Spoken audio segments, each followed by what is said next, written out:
4 weeks because he was gone for an extended period of time. The victim was gone for an extended period of time and had no home alarm. So we're encouraging people to get a home alarm and just be more responsible with your home alarm.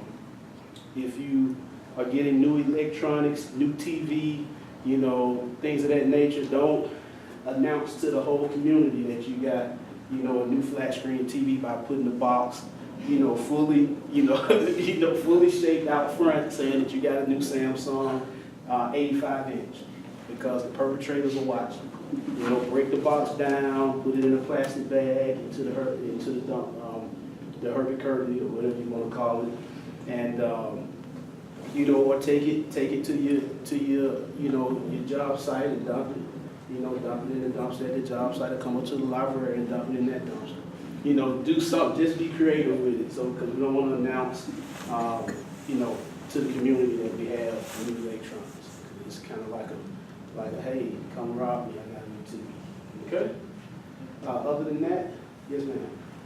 So my son was robbed by 2 teenagers with guns last week Yes, ma'am. at the corner of Rosedale Drive in Virginia. And another neighbor told me that he'd also been followed by 2 teenagers who seemed to have a gun also around Rosedale Drive about 2 weeks ago. Yes, ma'am. They were not successful in taking anything from him, so there was no police report. And they were successful in taking $1 from my son, so I don't believe there was a police report. But we have 2 very ineffective teenagers walking around out there with guns threatening people. If you could please make sure that that gets into the police, let's catch these guys before they accidentally hurt somebody. Yeah, I will note those incidents. They're not effective enough to get in police reports, but they are effective enough to be really dangerous. Well, there's. Now, I'm not saying they should have reported it, but I just want you to know that they're should out have been there. reported. I mean, because that gives us an accurate reflection of the crime. I mean, an attempt per UCR is still a crime. An attempted burglary, an attempted robbery, just because I'm not successful, you know, just because I only got $1, it's still a crime. And, you know, I encourage you guys to report those crimes. You know, we don't want to get into a situation where we're not reporting a crime because we feel like, you know, it's a waste of the police officer's time, or, you know, it's only $1. I mean, it's still a crime, and it needs to be reported so that we can, you know, I'm reporting come up with. 2 teenagers, guns, problem. Look out for them, and Yes, have your ma'am. guys look out for them. Yes. Rosedale Drive between Virginia and Highland. Yes, ma'am. We will. I have another I will question. know. And I don't think you're going to have an answer for this. I'm not saying that you're not capable. It's just a difficult problem. And we have had some emails and requests. Our homeless population is, you know, it's increased a little bit in Virginia-Highland, and we're not 100% sure why. I think it has to do with they're staying in a certain place, and those people get tired of it and say, you're not welcome here anymore. But they're on some of the benches out on these main corridors of North Highland and Virginia. And obviously, we're very compassionate about their situation, but some of the business owners and the visitors, it's making them nervous. There's one of the homeless people is a little bit aggressive. His nickname is Peter Pan or Robin Hood, if you've not heard of him. Dustin Jones is his name. Dustin Jones, yeah, not really. You see him, yeah, he wears leather shorts and a leather vest. And he's seen quite Oh, often. yeah, I have seen him. And today a blanket. Yeah. Today, yeah, I've seen him with a blanket. Or a toga. And a They blanket. can be very pushy to people and intimidating. And there's another one who's pretty much sleeping in front of Highland Hardware, and he's harmless. Very, you know, and it's a sad situation, but we've been asked, I don't know if you have any suggestions. We're looking into it from, you know, committee standpoint, and I say to reach out to shelters and find out what suggestions we can make to them. But can an officer ask them to leave? Yes. Yes, if they're obstructing the public place, and I think somebody spoke with me about the same problem at the NPU. And, you know, my officers on either 601s, beat regular beat officer. He's a very aggressive officer, and he's charged with making sure that, you know, that intersection there, there's not, you know, there's not homeless, you know, sleeping, you know, right there in the intersection. And, you know, any other concerns, you know, any homeless, you know, like say sleeping in front of the hardware store, you know, those owners, those business owners, they have to call the police. We can come out and issue criminal trespass warrants. If they come back, you know, we'll just send them to jail. You know, they probably Even won't if he's stay. just parked on the park bench in front of the hardware store, you can ask him to leave? Well, now, if it's public property, That's what it yeah, if it's public property, then, you know, there's other, you know, that we'll have to take, to go in some other directions to address it. Like, you know, if they're, you know, if they're like, you know, they have, you know, bags of They're clothing. clearly there. camping. This guy has a hand truck with a big container of Exactly. stuff. In and those type of tarps and stuff. situations, then we could charge the urban camping, Okay. or we can Okay. enforce that ordinance in those type of situations. So, you know, when you see it, just call us. You know, you guys are really our biggest, you know, really you guys are our biggest tool, because we are, you know, you guys are out in the neighborhood, and, you know, you're seeing things. We can't be everywhere at the same time. But, you know, just call us. Nothing is too small. Give us a call and we'll come out and address it. If there's nothing that we can do, you know, I mean, at least we can look into it and determine that there's nothing that we can do, you know, at that point and at that time. If nothing else, the individual would know he's being watched. Yeah. He'd be aware that. But definitely a hand truck with personals, tarp on the bench all day long. Or just And tell on him. all day. We'll find them somewhere to stay for. And on the private property, the YWCA is another place where two homeless people are sleeping at night, so that the YWCA needs to contact Yeah, you, well- not Yeah, somebody, well, yeah. I mean, anybody or just the property owner. Really, you know, just an employee or whomever's, you know, running the YWCA. I Mhm. mean, come, you know, give us a call and say, hey, we don't want them sleeping on the steps or whatnot. We'll issue them a criminal trespass warrant. We'll document it in the police report, so that if we're called back out, we'll know. It'll be an official police report, documenting that a criminal trespass warrant was issued, by whom it was issued, date and time, and that's all we need to arrest them on a criminal trespass charge. That's helpful, thank you. Yes, ma'am. So just call us, we'll come out and we'll investigate it. That's what we're here for. Excuse me, what was the name of the program for reporting your mobile devices and so forth? You mentioned beginning of the report. Find my Find my iPhone, iPhone. find my iPad, whatever the device Find is. my iPhone? Yes, ma'am. Yes, ma'am. It's the It comes built in. OS Yeah, it's built 7. in. Do you have to to Your activate? But you it? can- iPhone, your iPad. Yeah, you have to activate it. Yeah, you do. And you have to keep up with the updates, so, you know, it's just like, you know, any other computer device. I mean, if there's updates, you have to go on and update it. And the most recent update is the OS 7 update, which it doesn't allow the person to turn the power phone off. Yes, ma'am. Back to what Peggy said about the attempted robbery with the gun, I mean, isn't that a felony anytime that a gun is used in Yes, ma'am. an Yes, attempted ma'am, robbery? it is. So it's a very serious crime. It doesn't matter about the money so much, it's the fact that they had the weapon. Yes, ma'am. It is very serious. So it's considered a violent crime per VHCA, federal guidelines. Okay. Any other questions? Quick question, I think there were 6 cars broken into sort of in one area last night. It was just on our like neighborhood list sort of thing. I was curious if that is sort of a trend to like go in one place and get a bunch of cars on the place. Yeah, I mean, yeah, typically, you know, our vehicle break-in person will drive to a particular area, maybe get out on foot with a backpack. And, you know, like I said, just start, you know, looking at cars. You know, they see, you know, something of value. You know, they may, you know, use whatever method of entry they use to force entry into the vehicle. And, you know, take it, pop it in the book bag and keep walking. You know, so normally you'll see them clustered in certain areas. You know, and I mean, you know, we have a lot of theories on, you know, the reason why the larceny model, the car break-ins are increasing, you know, in the Highlands area. And, you know, we've come up with a plan of action to kind of address some of those issues. But, yeah, typically that's what we see. You know, we see them clustered in certain areas, and we can tell that people, you know, they'll walk into a certain area and kind of breaking in or driving and parking and not walking and breaking in, you know, on a couple of streets, especially St. Charles, St. Louis, we get repeat crime locations.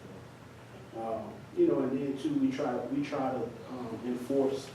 We try to have a heavy presence and try to enforce in the little 5 points area, because we think that a lot of the crime in the Highlands and in Campbell Park and in Inman Park all stems right there in that little 5 area, because they have people getting off at that train hop, and it's all type of stuff going on there. So we think that it stems, it grooves there and then kind of spread out, and they go out and break in and whatnot, and then come back. You know, and also you got your perps that's driving for the other vessels of the city, or the county, and coming to areas where the success rate is high, where they have more success of getting There's more targets to. Exactly. So. Well, thank you so much for all the information and your program tonight. If you need me, I'm Zone 6. Okay. I can be reached, Zone 6 precinct number. If I'm not in, just give me a message. And I'll try to address any concerns or issues that you have. Okay. Thank you so much. Definitely. Thank you. Thank you. I normally don't get out the first one. You have a good night. All right, have a good one. Thank you for having me. See you guys. So next we have an update for the master plan from Jennifer and Jess. Is there an update from you guys? Sure. We talked to Erin Fortner today about the master plan sort of progress. We've got some steering committee meetings coming up to sort of go into the next phase of it that's going on next year, which will be to capture feedback on things that are not necessarily traffic and transportation related. So a lot of ideas have come up, and we're going to start talking more about environment, businesses, schools, and how kids get to schools, all the things that aren't currently on the website now. So if you haven't seen it, the preliminary concepts that came out of the charrette and our focus groups is currently on the website, and it's got a little drop-down thing and a place for comments for each of the ideas. So it's a really cool tool to get feedback from the community on sort of specific design ideas. There are about 14 right now on the website. It's going to be open through January 3rd. There's one spot on there for what did we miss, like what did we not address. So that sort of starts the conversation about the non-traffic and transportation things that we want to capture in the master plan. We're going to have a big public meeting, January 22nd. We can confirm at this point. And we're going to have it at Inman Middle. Maybe if it's available. If it's Hopefully. available. Yeah, if not, it'll be probably across the street from the church. And so that's where we'll start to talk more about these non-traffic ideas and sort of putting them together. And we won't have a draft, I think, until maybe in February or March, I would think. But a little later on, once the ideas actually start firming up into something a little bit more tangible, and a lot of input is going to need to be gathered before that. We don't want to have anyone say, oh, well, you didn't ask me about this. Like, it's been, we've been gathering feedback for months, and we will continue to gather feedback. So we'll start to announce that January 22nd meeting details later on. A big article came out in The Voice I think it was the last edition. I think we published it almost 2 weeks ago, but it just came out in The Voice yesterday. So it's a good update, just sort of the process, where it was, where it's going, and directs to that website for comments. Will the January 22nd meeting be similar to the last one? Will there be breakout sessions or? There'll actually be more time for sort of more tangible feedback time. There will be more of a half an hour kind of introduction and description, and then an hour and a half of, putting dots on maps and more interactive ways of getting feedback. What time is the meeting on the 27th, Jeff? Good question. I think it will be at 7. 7 Yes, p.m.? yes. And the Inman location is not finalized. We're hoping to get that final in the next few days. And we will have an article in the Voice before the holidays with the meeting details. And then after the holidays, the first of the year, we'll have another article to really try and get the word out about the meeting. Good. But as of right now, it'll be it's January 22nd, 7 o'clock. Hopefully, Everybody encourage, anybody you know to go on to master plan, VHCA.org, and comment on the concepts that are up there, and did we miss anything? Because all of us reaching out to, our neighbors, make sure that we get extensive feedback. Yeah, I was wondering if I could make a comment. I attended the charrette and I read on the web and I made some comments. And I was just thinking about that because it really did seem to me to be a traffic-focused plan. And I think that most people really can't think because they don't really know about city planning and what other neighborhoods are doing. So it's that kind of like asking people to envision something that they don't really have any familiarity with it. And I was just wondering if the people who do city planning and have experiences with other neighborhoods or read about other neighborhoods could maybe bring out some of those new ideas. Like I know the composting going on in San Francisco, like that kind of thing. But I mean, I know that other people in the city, in other cities, are doing interesting things. I don't know what they are, but maybe the people who do know that can like present it, just because it's like we can't invent the wheel. To show us some examples, you mean? Yeah, or just tell us some of the things that people are doing. I think it's hard to start from scratch, and it's easier to say, yes, I don't like this, or I do like this, or maybe something different. But yeah, to start from scratch, I think is really hard. So we spoke with Aaron today about that, and I think the meeting in January should have more concrete ideas, and then that should sort of start people thinking about, oh yeah, trees, we like them, let's have more of them. It's just people sometimes don't even think about trees or water runoff or design ideas.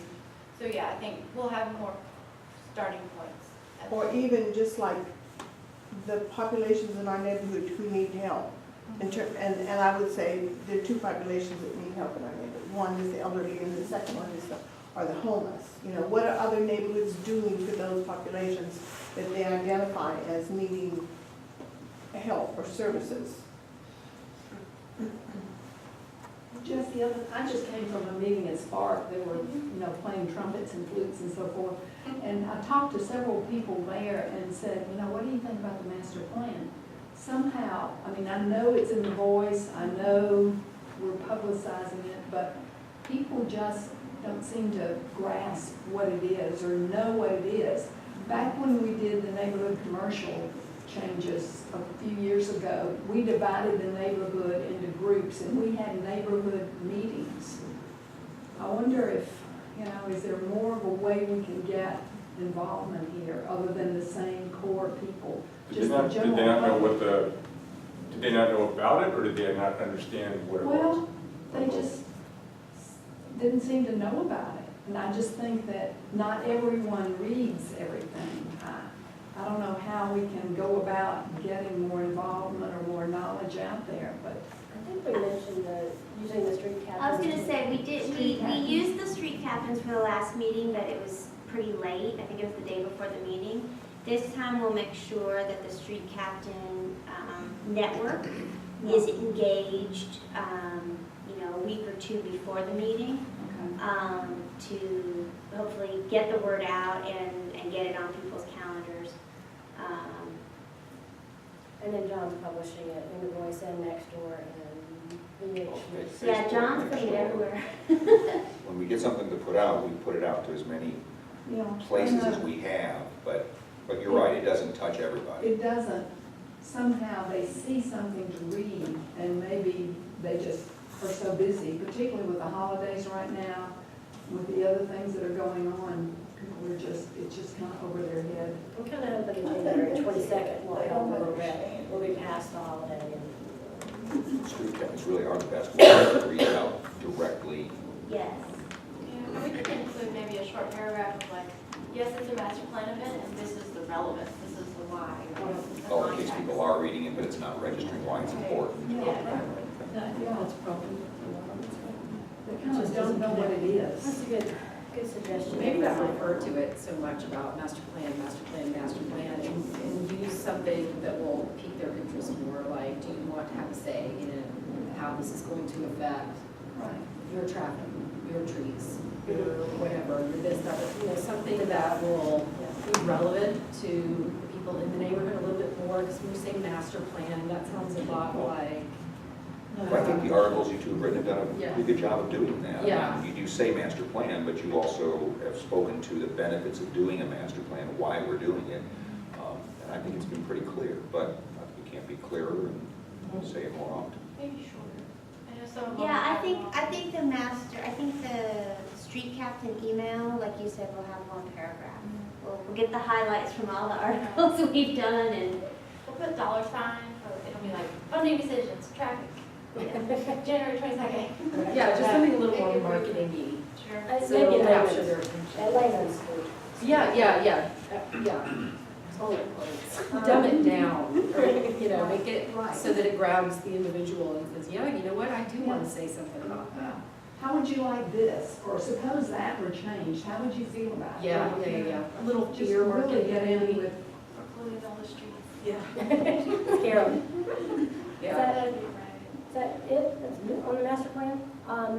I wish that Angelica or somebody from the tour was here, but I think they're exhausted and still soggy. So I'll give a little update on the tour of homes, which went amazingly well considering that, there was this forecasted rain and we were really lucky.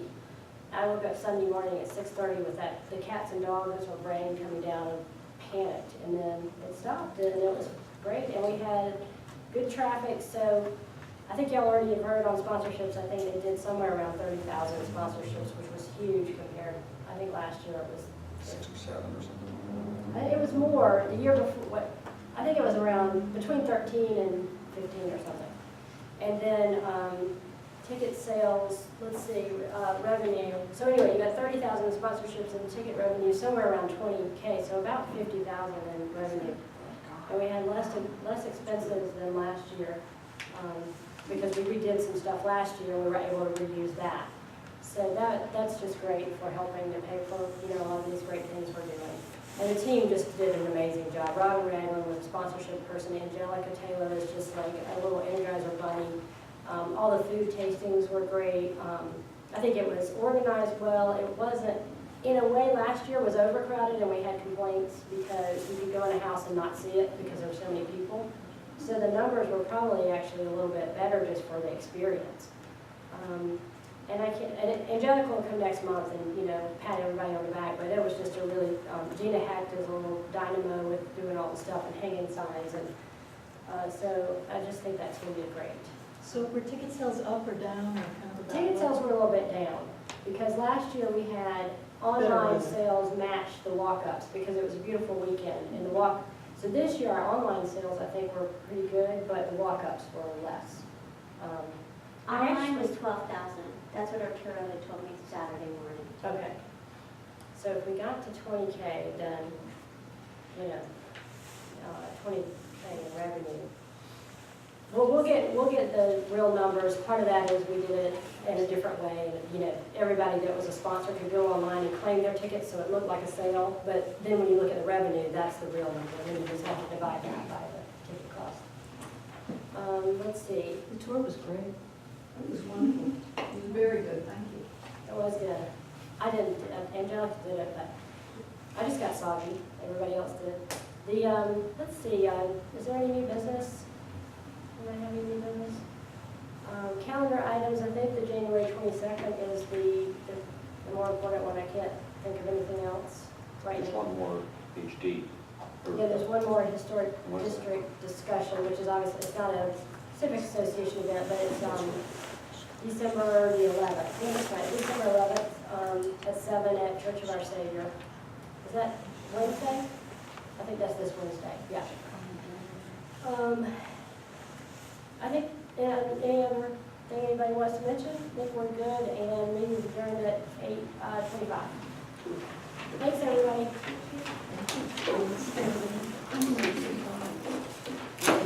I pulled every one of those chairs out, so I just have to stack them up. I'm sorry. They were, people did sit in them. Matt's doing really well, yeah. I think he's doing better, even though he was doing it smoothly, and then he kind of talked, and it actually went better. Let me find, we'll get together like you and I talked about. Yeah, I'll send you. How are you? That was so cool. Good job. I want the other one, I gave you back the wrong one.